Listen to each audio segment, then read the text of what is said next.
ഗുജറാത്തിലെ വഡോദരയിൽ പാലം തകർന്ന് മരിച്ചവരുടെ എണ്ണം 13ആയി. മരിച്ചവരിൽ 2 പേർ കുട്ടികളാണ്. 3 കൊല്ലം മുൻപ് തന്നെ പാലത്തിന്റെ ബലഹീനത സംബന്ധിച്ച മുന്നറിയിപ്പ് നൽകിയിരുന്നതായും വിവരം ലഭിച്ചു. പി ബസന്ത് നമുക്കൊപ്പം കൂടുതൽ വിവരങ്ങളുമായി ചേരുന്നുണ്ട്. ബസന്ത്, ഈ നേരത്തെ തന്നെ പരാതികൾ ലഭിച്ചിരുന്നു എന്ന് പറയുന്നു.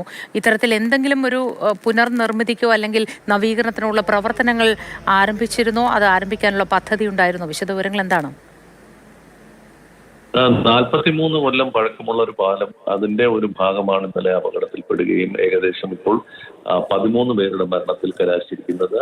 ഇന്ന് രാവിലെ 13 പേർ കൊല്ലപ്പെട്ടതായിട്ട് വിവരം റിപ്പോർട്ട് വന്നിട്ടുണ്ട്. അതായത് ഇന്നലെ 10 ആയിരുന്നു, അത് 3 പേർ കൂടി പരിക്ക് ഉള്ള ചികിത്സയിലുണ്ടായിരുന്ന 3 പേർ കൂടി മരിക്കുകയും ചെയ്തിട്ടുണ്ട്.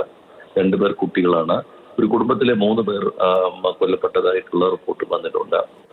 ഈ 43 കൊല്ലം പഴക്കമുള്ള ഈ പാലത്തിന്റെ ബലഹീനത സംബന്ധിച്ച് 3 കൊല്ലം മുമ്പ് തന്നെ പരാതികൾ, മുന്നറിയിപ്പുകളൊക്കെ തന്നെ നൽകിയിരുന്നതാണ്. പക്ഷേ യാതൊരുവിധ നടപടിയും സംസ്ഥാന സർക്കാരിന്റെ ഭാഗത്തുനിന്നുണ്ടായിരുന്നില്ല.